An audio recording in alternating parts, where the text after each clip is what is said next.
કે સૈયા હમ ધામ સલે, આપણે આગળ ગાયું ને કે સૈયા હમ ધામ સલે, જો આયો સો આયો पीछे रहे ना एक खीन, सो आयो पीछे रहे ना एक खीन, हम पीठ दई संसार को, हम पीठ दई संसार को जाए सुख सूरत लगी वतन। कैसे के सुंदर साथजी કે હવે અમે પરમધામમાં જઈએ છીએ। કોણ કહે છે? મહામતી શ્રી પ્રાણનાથજી કહે છે કે હવે અમે પરમધામ જઈએ છીએ, કે જેમને મારી સાથે ચાલવું હોય ને એ આવે, જેને મારે હારે હાલવું હોય એ આવો। મહામતી શ્રી પ્રાણનાથજી કહે છે કે હું ધામ આવેલો છું, સાથજી જેને આવવું હોય એ મારી સાથે હાલો। હા, જે આપણે ગાયું ઉપવાસ સમજાવું છું, હા એના ઉપર ઉપવાસ રાખ્યો છે। કહે છે કે હું એક પળ માટે પણ આ સંસારમાં રહેવા માંગતો નથી। જો અહીંયા સંસારમાં છોડ્યો છે, એક પળ માટે હું સંસારમાં રહેવા માંગતો નથી, અને હવે હું ધામની અંદર જાઉં છું। મહામતી કહે છે કે હવે મેં આ સંસારથી મુખ ફેરવી લીધું, કીધું ને કે સંસારથી મુખ ફેરવવું પડે, કે હવે મેં આ સંસારથી મુખ ફેરવી લીધું છે કહે છે, અને ત્યાં મારી સુરતા પરમધામમાં લાગી છે, કે હવે જે મારી સુરતા છે એ પરમધામની અંદર લાગી છે કહે છે કે શુદ્ધ महु तरले कुछ किया शायद देखिए अति भारी अब दौड़ सको सो दौड़ियो ना रहे दौड़ पकड़ हमारी। કહેશે કે શુભ મહુતર જોઈને, મેં શુભ જોગડી જોયું છે, મહુતર પણ જોયું કહેશે કે શુભ મહુતર જોઈને પ્રસ્થાન કરી રહ્યો છું કહેશે, હું શુભ સમય જોઈ અને પરમધામ જઈ રહ્યો છું। પ્રસ્થાન માટે આ અતિ શુભ ઘડી છે, કે મારે પરમધામ જવા માટે મહામતી કહેશે કે આ શુભ ઘડી આવી છે, એટલે મારે હવે ધામની અંદર જવાનું છે। કે હવે જે જેટલું દોડી શકે ને તેટલું સાચી દોડો, તમારે જેટલું દોડવું હોય તેટલું દોડ મૂકો કહેશે કે તેઓ દોડીએ તે આવી જાઓ, તમે દોડી દોડીને સુંદર સાચી તમે આવી જાઓ। હવે અમારી ગતિ તો કોઈ પકડી રહે એમ જ નથી। જો તો ખરા, ધણી ધામમાં ગયા, આપણને આપણો ધામનો ધણી મળે સ્વયં રાજ્ય મહારાજ, પછી આપણે પકડા રહી ખરા? અહીંયા મહામતી કહે છે કે હવે મારી પકડ રહી શકતી નથી, હું ધામમાં આવેલો છું, પછી રહી જ ન ગઈ। આપણને રાજીનો અનુભવ થઈ ગયો, રાજીના દર્શન થઈ ગયા, પછી આપણે રહી ગઈ સંસારમાં, પછી સંસારને છોડી અને આપણે રાજીની સાથે હાલતા થઈ જાય કહે છે કે કોઈ દિન રાહ દેખી સાથ की पीछे नजर फिराए पहुँचे दिन आए आखर अब हम રહ્યો ન जाए। કે છે કેટલાય દિવસ સુધી સુંદર સાથની પ્રતીક્ષા કરી, કેટલાય દિવસ સુધી સુંદર સાથની પ્રતીક્ષા કરી, પણ કોઈ સુંદર સાથ આવવા તૈયાર થતા નથી કહે છે। તો પછી પોતાની સુરતાને પરમધામ તરફ વારી વાટ જોઈ પછી કે પોતાની સુરતાને પરમધામ તરફ વારી કહે છે કે હવે તો અંત સમય નિકટ આવી પહોંચ્યો, હવે સમય આવી ગયો કહે છે। હવે અવસ્થા થઈ હોય અને સમય પૂરો થઈ જાય, પછી બાળપણે વયું ગયું હોય, યુવાની વહી ગઈ હોય, અને જાતિ ઘડી ગટપણનો સમય હોય, પછી આપણી પાસે સમય હોય, પછી તો જટ આપણે રાજીનું ભજન કરી લઈએ અને રાજી પાસે હવે પહોંચી જાય કહે છે, એટલે નિકટ સમય આવી પહોંચ્યો છે। તેથી હવે અધિક સમય સુધી મારાથી અહીં ન રહી શકાય, સંસાર છોડ્યા પછી અધિક સમય કહે છે મારાથી અહીંયા રહી શકાય નહીં। પ્રાણનાથજી કહે છે હવે હું એક પલ ઘડી અહીંયા રહી શકું નહીં, કે હમ સંગ સલો જો ઢીલ જીન કરો કહે છે, એક મારી આયરે ચાલો, તમે હું કાન ઢીલ કરો છો કહે છે કે છોડ આ સંસાર છોડીને મારી સાથે હાલો, કે સુરત અમારી કશું ના રહી અને હમ છોડી આ સાકાર। કે હવે જેને મારી સાથે પરમધામ આવવું હોય ને એ વિલંબ ન કરો કહે છે, જે સુંદર સાથને મારી સાથે આવવું હોય હવે કોઈની વાટ જોવામાં વિલંબ કરવામાં આલો કે મારી સાથે કહે છે કે તથા આ માયાનો જૂઠા સુખની આશા છોડી દો, આ માયા જૂઠી છે કે છે, અને જૂઠા સુખના તમે છોડી ગયું એ માયા આવે. માયા છોડીને હવે આ સંસારમાં મારી સુરતા સહેજ પણ નથી કે છે કે હવે આ સંસારમાં મારી સુરતા સહેજ પણ નથી. સંસારમાં મન લાગતું જ નથી. હવે જ્યારે સંસારમાં મન ન લાગે ને ત્યારે માનવું કે હવે હું પરમધામ જવા તૈયાર થઈ ગઈ છું કે છે. અને તમામ શિંગાર રાજીના સૈજા ત્યારે કહેવાય. આગળ આપણે કહેતા શિંગાર, આ કાન નાક આ બધા રાજીના શિંગાર જ છે હો. એ શિંગાર પૂરેપૂરા રાજીના ભજનથી, આંખ છે એ રાજીના દર્શનથી, નાક છે રાજીના શ્વાસે શ્વાસે ભજન કરવાથી, જીભ છે રાજીનું ભજન કરવાથી, કાન છે રાજીની વાણી સાંભળવાથી આ એના શિંગાર છે. એ શિંગાર આપણે સજવા પડે કે છે. તો કે છે શિંગાર સજીને તૈયાર થઈ જાઓ. મેં આ શરીરની આશા પણ છોડી દીધી છે. હવે આ મારી શરીરની કોઈ આશા જ નથી. હવે જવાનો સમય હોય પછી શરીર છોડવાનું જોઈએ ને, તો શરીરની આશા હોય એટલે મહામતી કહે છે કે મેં આ શરીરની કોઈ આશા રાખી નથી. અને સંગ શરીરની કોઈ આશા રાખી નથી કે નેક બસે હમ વ્રજ મેં, નેક બસે રાસ માહે, આગે તો ધામ આયા સબ તો આંખે ખુલ જાય. કે છે હવે આ અનુભવ થવા લાગ્યો છે. અને અમે સર્વપ્રથમ પરમધામથી આવીને કેટલાય સમય સુધી વ્રજમાં રહ્યા. પરમધામથી આવ્યા ને પછી કેટલાય સમય સુધી આપણે વ્રજમાં રહ્યા. હવે વ્રજમાં હતી સખ્યો. એ સખ્યો કોણ હતી એ જે આપણને ખબર નથી છે. વ્રજની સખ્યો આ જીવ. વ્રજમાં કોણ આવ્યો? જીવ આવ્યો. આપણે પેલી જીવ સૃષ્ટિ કહેવાની ને, પછી બ્રહ્મ સૃષ્ટિ, પછી ઈશ્વર સૃષ્ટિ. તો જીવ આવ્યો વ્રજની અંદર. એ સખ્યો છે, સખી છે. એ સખ્યો વ્રજની અંદર આવ્યો કે છે. સર્વપ્રથમ ઘણા સમય વ્રજની અંદર. તો અજ્ઞાનમય હતું ને ત્યારે તો ખાલી રાજીને ઓળખતા નહોતા. આપણે પ્રેમ ખાલી એનું ભજન કરતા હતા. રાજીની પૂરી ઓળખ થઈ નહોતી કે છે. એટલે કે છે ત્યારે નિંદ્રામાં હતા. અને પછી કેટલાય સમય રાસમાં રહ્યા. કેટલાય સમય રાસમાં રહ્યા કે છે આપણે. અને હવે એ રાસ એટલે કે ભજનાનંદ લીલાની અંદર કેટલાય સમય રહ્યા. હવે તેની આગળ તો સાક્ષાત પરમધામ. હવે રાસ પછી તો તરત એની આગળ તો કે પરમધામ છે કે છે. એટલું જ સમજવાથી તમારી બધી આત્મદ્રષ્ટિ ખુલી જવી જોઈએ. આટલું સમજવાથી આપણે આત્મદ્રષ્ટિ ખુલી જવી જોઈએ. આનાથી વધારે કાંઈ કહી ન શકે તો આ તો આત્મદ્રષ્ટિ ખુલી જ જાય આપણી એમ કે આનાથી આગળ કાંઈ કહેવાય નહીં કે આત્મદ્રષ્ટિ તા તો ખુલી જવી જોઈએ. સાથ સલે ના સલિયા તાઈએ લક્ષીએ આગ દોજક, તલફ જીવ જાય જી, જીન જાનો આમે શક કે અંત સમય આવી ગયો છે. હવે એ સુંદર સાથી હાલો કે છે તમે અંત સમય આવી ગયો છે એ જાણીને સુંદર સાથ મારી સાથે કેમ ચાલતા નથી? કે હવે છેલ્લી ઘડી છે, અંત સમય આવી ગયો છે. હવે તોય સુંદર સાથ તમે મારી આરે કેમ નથી હાલતા? હાલો તમે કે છે પરમધામ બોલાવવા આવ્યા છે. ધણી બોલાવી રહ્યા છે. અહીંયા પણ જો વિહર અગ્નિની અંદર ધણી સુંદર સાથને બોલાવી રહ્યા છે કે જે નથી ચાલી શકતા તેમને નરકમાં સમાન પસ્તાવાની આગમાં બળવું પડશે. જો નથી હાલી શકતા નહીં, નરક સમાન આગમાં બળવું પડશે કે છે એને. અને તેમને આત્મા તલપીને શરીરમાંથી નીકળશે. તેની આત્માને તલપવું પડશે શરીરમાં નીકળવા ટાણે. અને તલપીને કે છે નીકળશે. તેમાં કોઈ શંકા નથી. એમાં કોઈ શંકા જ નથી. મહામતી કહે છે કે પીછે અટકાવ ના રાખો રસક, જો આયો સંગ હમ तुम जानोगे वह नेक है पर जरा होशी जुलम. કે જેણે મારી સાથે પરમધામ આવવું હોય ને તેવું આ સંસારને મોહ માયા છોડી દે કે છે.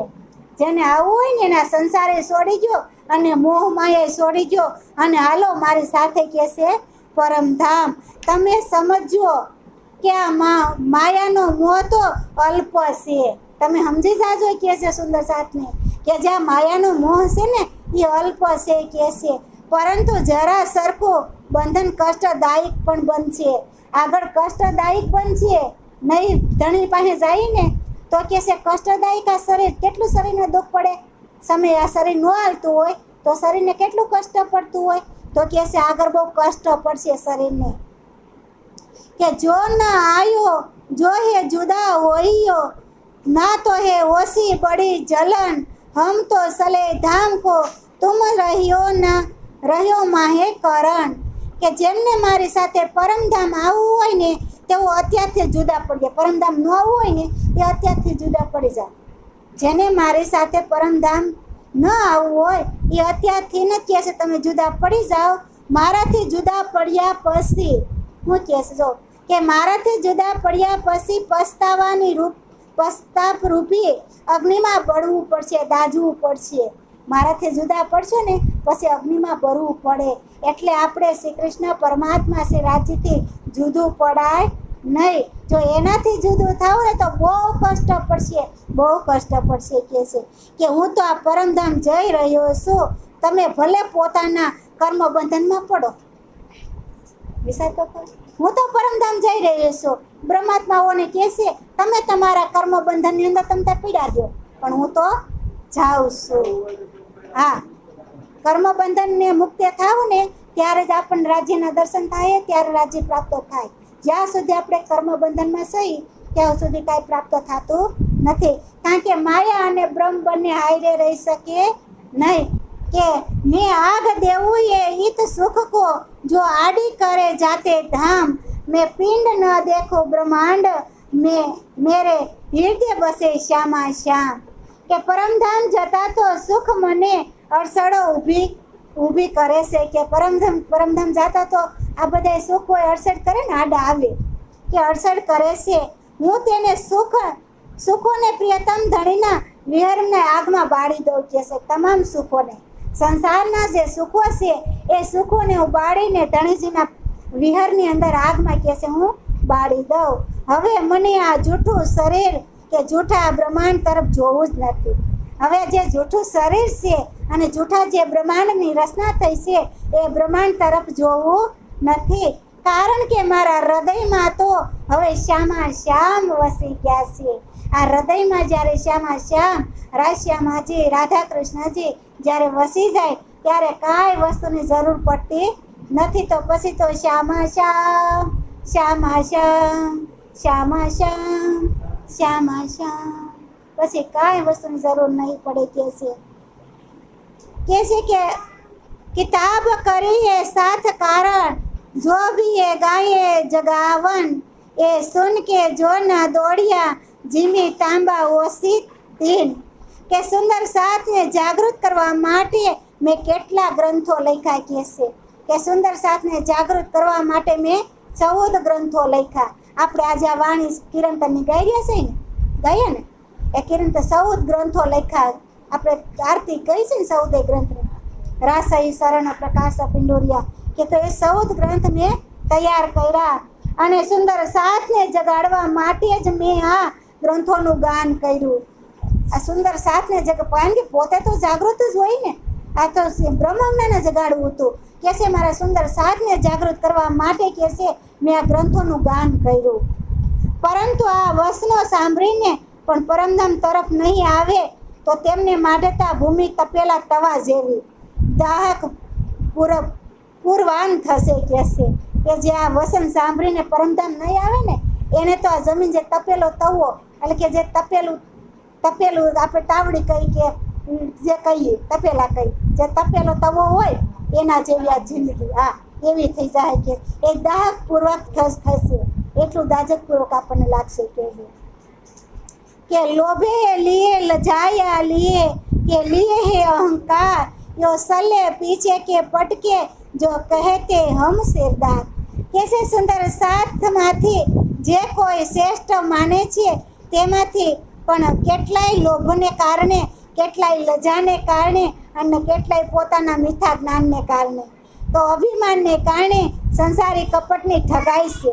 કેટલાય સંસારની અંદર આવા ઠગાઈ છે. કે છે ક્યાંય પોતાનું અભિમાન હોય, ક્યાંય કોકની લજા હોય તો કોઈ ક્યાંય કોકની પોતાની શ્રેષ્ઠતા માનતા હોય. આવી રીતે કે છે બધાય અભિમાનના કારણે પોતે સંસારી કપટની અંદર ઠગાઈ રહ્યા છે. કે વિશે સ્વાદ જીન લાગ્યો સોહે લીજે ઇન્દ્રિયો ઘેર જો એક સાયત સાથ લાગે સલિયા પીછે પડે માહે કરણ અંધેર. કહે છે કે જેમને માયાના વિષયનો સ્વાદ લાગ્યો હોય, જેને માયાનો વિષયનો સ્વાદ આવતો હોય તો તેઓ ઇન્દ્રિયોને ઘેરી લીધી છે. આ બધી ઇન્દ્ર જો કરી ને આગળ ઇન્દ્રિયોની વાત આપણે કરતા હતા, તો આ બધી ઇન્દ્રિયોને માયાએ ઘેરી લીધી. એટલે કહે છે કે આપણે સાકરે બંધાઈ ગયા સહી, આપણે આ ઇન્દ્રિયો દ્વારા બંધાઈ ગયેલા સહી. આ જીવ ઇન્દ્રિયો દ્વારા બંધાઈ ગયો છે એટલે કહેવાય સાકરે બંધાયેલા સહી.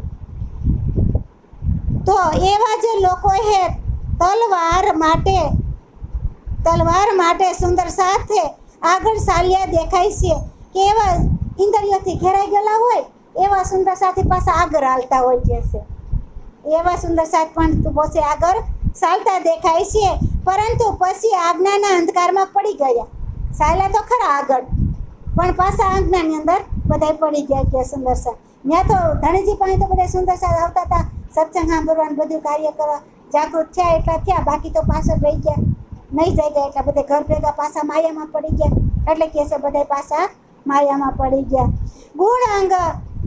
ગુણ સબકે માફ કિए જો રહ્યો યા સલો હમ સંગ, હમ પીસે ફેર ના દેખીએ પીયું જો કરે રસ રંગ.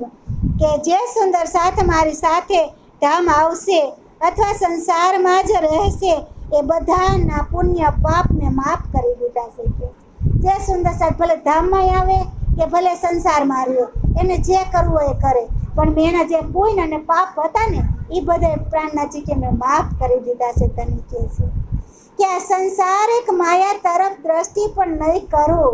હવે કહે છે આ સંસાર તરફ હું દ્રષ્ટિ ક્યારેય કરીશ નહીં. આવું કોણ કહી શકે? જે સુંદર સાથ જાગૃત થયા હોય એ સંસાર તરફ ક્યારેય દ્રષ્ટિ પછી ફેરવે નહીં. જેની દ્રષ્ટિ રાજી તરફ થઈ એની દ્રષ્ટિ માયા તરફ પછી ક્યારેય નથી જાતી, અને જઈને તો પરબારાસ તરત પાછા. કેમ ને કે એક વખત હારે ગયા પછી પિયર હમું જોવે નહીં, અને પિયર હમું કદાચ જોવાનું થાય તો તરત પાછા રિટર્ન. એનું ઘર સંભાળવું પડે ને. આપણે પોતાને ઘરે જ આવવું છે તો આપણે આપણું ઘર સંભાળવું પડે ને, પછી આપણું સાસરી સંભાળવું પડે ને, પછી તો સાસરિયા સાસુ સસરા એ આપણા માતા પિતા, આપણા દેરિયા જેઠા એ આપણા ભાઈ બહેનો હે. પછી તો આપણે પિયરિયાની વાત ન જોવાય બહુ કે મારું પિયરિયું જ ખરસ છે, એવું નહીં. કારણ કે જે આ માયા છે ને એ માયા બધું પિયર સમાન છે. એમાં જાજુ આપણે દીકરી રહી શકીએ નહીં. એમાં બુદ્ધિરૂપી આપણી દીકરી છે, એને આપણે હાહરીએ વરાવવાની છે. આપણી અંદર બુદ્ધિ છે ને એ માયામાં પડશે, ક્યાં પિયરિયામાં. એ બુદ્ધિરૂપી દીકરીને આપણે પ્રાણનાથને વરાવવાની છે. સ્વયં શ્રી કૃષ્ણ પરમાત્માની બુદ્ધિને સમર્પિત કરવાની છે. ભીષ્મ પિતાએ શું કર્યું હતું? મારી બુદ્ધિરૂપી દીકરી કુંવારી છે, તો ભીષ્મ પિતાએ કુંવારી દીકરીને કોને વરાવી? શ્રી કૃષ્ણ પરમાત્મા સાથે લગ્ન કર્યા, વરાવી એની સાથે. એટલે કહે છે કે ભીષ્મ પિતા એટલે કીધું કે મારી હું હજી કુંવારો છું. ભીષ્મ પિતાની જે બુદ્ધિ હતી કુંવારી હતી. જ્યાં સુધી કૃષ્ણ પરમાત્માને નહોતા વર્યા ને ત્યાં સુધી એની બુદ્ધિ કુંવારી હતી. પછી એને બુદ્ધિને કૃષ્ણ પરમાત્માને વરાવી દીધી. કે પાપ મેં માફ કરી દીધા, હવે હું આ સંસારિક માયા તરફ દ્રષ્ટિ નહીં કરું. હવે તો મારે પોતાના ધણી પાસે પ્રેમ વિહાર કરવો હશે. કે મારા પોતાના ધણી પાસે પ્રેમ વિહાર કરો. અને જે પ્રેમમાં મગ્ન થઈ ગયો ને પછી આ વાણી વાસવી હું કે વાણી ગાવી હું એ કાંઈ હાનભાન રહેતું નથી. કારણ કે રાત દિવસ એ તો પ્રિયતમના ભજનમાં જ લીન હોય. પછી તો કેવી રીતે આ વાણીમાં જો એટલે ખાખા પડે. વાણી બોલવા જાય ને તો કંઈક ને કંઈક ભૂલાઈ જતું હોય. કામાં આપણા પ્રિયતમને જ આપણે યાદ કરતા હોય. વાણી વાંચતા વાંચતા આપણે આપણા પ્રિયતમ આપણને આડા આવી આવતા હોય તો વાણીનો લવો જડદન વરી શકે નહીં. તો એવી જ રીતે કહે છે કે પ્રેમમાં વિહર જ કરવો છે મારે, તો મારા પ્રિયતમ સાથે જ અને પ્રેમમાં વિહર કરવો છે. સાથ હોવે જોહે ધામ કો સો ભૂલે નહીં અવસર, સંબંધી જબ ઉઠ સલે તબ પીછે રહે ક્યો કર. કે છે કે જે પરમધામને બ્રહ્મ સૃષ્ટિ હશે ને તે અવસર ભૂલશે નહીં. આ સમય આવ્યો છે, મનુષ્ય તન આપણને મળ્યું છે અને સમય આપણો આવ્યો છે, તો પછી કે અસલ જે બ્રહ્મ સૃષ્ટિ છે ને એ અવસરને ભૂલશે નહીં. આ આપણને કેવો સમય મળ્યો અને રાજ્ય આપણી પાસે આવ્યા અને આપણને પોકાર કરી રહ્યા છે હાલો ધામ હાલો ધામ. આગળ આપણે કેટલી વાણી ગાય ધામ જવા માટે, તો કહેશે વાણીની પોકાર કરી રહ્યા છે વાણી દ્વારા પોતાની, કે હાલો સુંદર સાજી પરમધામ, હાલો સુંદર સાજી પરમધામ. કોઈ કોઈ જવા તૈયાર થઈ જાય છે, અને કોઈ કોઈ તો પાછા વળી જાય છે અડધેથી, અને કોઈ કોઈ તો હાવ પાછા વળી ગયા હોય, ન લાગ્યું હોય કાંઈ. આટલો આટલો સત્સંગ સાંભળતા હોય અને આપણને કાંઈ ન લાગે તો પાછામાં એમ ન પડી જાય, પાછા પડી જાય. પછી કે ન સમજાણું અમને કાંઈ, એટલે કે અમે પાછા વળ્યા એમ. કે ધણી તો અવાજ કરતા હતા હાલો હાલો, પણ એનો અવાજ અમને સંભળાણો નહીં, એટલે પાછા વળી જાય. કે મામત કહે મહેબૂબ કા સાસા સ્વાદ આયા જીન, પરખા તિનકી પ્રગટ સેદ કી નિક્ષે બાન બસન. કે મહામતી કહે છે કે જેમને પ્રિયતમ ધણીના અખંડ સુખોનો વાસ્તવિક અનુભવ થઈ ગયો છે, જેને પ્રિયતમના સુખોનો અનુભવ થયો ને, એ પ્રિયતમને જાણ્યા ગયો. જેને સુખનો અનુભવ જ ન થયો હોય, જેને કાંઈ દુઃખ જ જોવું હોય, અને કદાચ ઘણાઈને તો દુઃખ જ નકરું જોવું હોય ને, તો એ એની સહાય લે નહીં. મારાથી કે મારો સંસાર ભલો હું ભલે, હે એ સંસારમાં જ પછી રહ્યો.